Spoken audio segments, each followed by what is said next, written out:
ఎందుకున్నది అడవి తల్లి అన్య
రెండు తెలుగు రాష్ట్రాల ఆశాజ్యోతి జనసేన అధినేత శ్రీ పవన్ కళ్యాణ్ గారు 13 సంవత్సరాల కింద ఇదే తెలంగాణ నేలపై పార్టీ స్థాపించి ఆంధ్రప్రదేశ్ అభివృద్ధిలో భాగస్థుడై ఈరోజు ఎక్కడ చూసుకున్నా కానీ స్వాతంత్రం వచ్చి 75 సంవత్సరాలు అయినా కానీ రోడ్లు లేవు, కొన్ని చోట్ల కరెంట్ లేదు.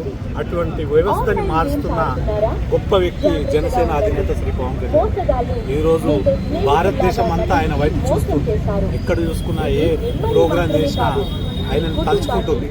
అంటే తెలంగాణలో కూడా రాబోయే రోజుల్లో 2028 ఎటువంటి పరిస్థితుల్లో జనసేన లేనిది రాష్ట్రంలో ప్రభుత్వం ఏర్పడదని మీ ద్వారా నేను తెలియజేస్తున్నాను.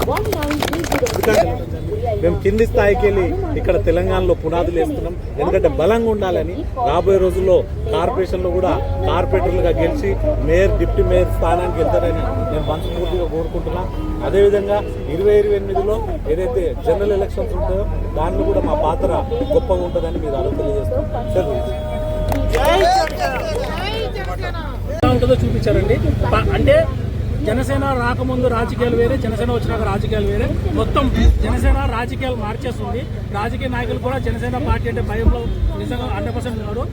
ఏపీలో ఎలాగైతే అధికారంలోకి వచ్చారో కూటమిలో, రానున్న రోజుల్లో ఇక గ్రేటర్ హైదరాబాద్ ఎలక్షన్స్ అయితే కానివ్వండి, లేదంటే రానున్న 2028 సార్వత్రిక ఎన్నికల్లో కానివ్వండి, 100% జనసేన మార్క్ చూపించుకుంటాము.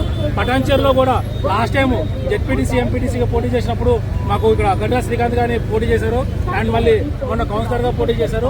మాకు ఓట్ బ్యాంక్ సెకండ్ ప్లేస్లో వచ్చామంటే తెలంగాణ ప్రజలు కూడా మార్పు కోరుకుంటున్నారు. కళ్యాణ్ గారిని రావాలని కోరుకుంటున్నారు.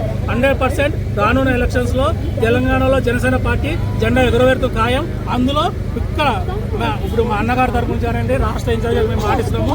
మొట్టమొదటి తెలంగాణలో జనసేన పార్టీ జెండా ఎగరేది పటాన్చేరు నుంచి గర్వంగా చెప్పుకుంటాం. మేము 100% పటాన్చేరు నియోజకవర్గంలో జనసేన పార్టీ జెండా ఎగురుతుంది. దానికి రాష్ట్ర ఇన్ఛార్జ్ షేమూరి శంకరరావు గారు మాకు 100% సపోర్ట్ చేస్తున్నారు. అండ్ పార్టీ ఇంకా 13 సంవత్సరాలే కాదు, ఇంకా రానున్న రోజులు ఇంకా మంచి కార్యక్రమాలు చేసి జనాల్లోకి వెళ్తామని చెప్పి మీడియా ముఖ్యంగా జరుపుకున్నాము. మీ సపోర్ట్ ఇలాగే మాకు ఎల్లవేళ ఉండాలని చెప్పి కోరుకుంటాం. Thank you.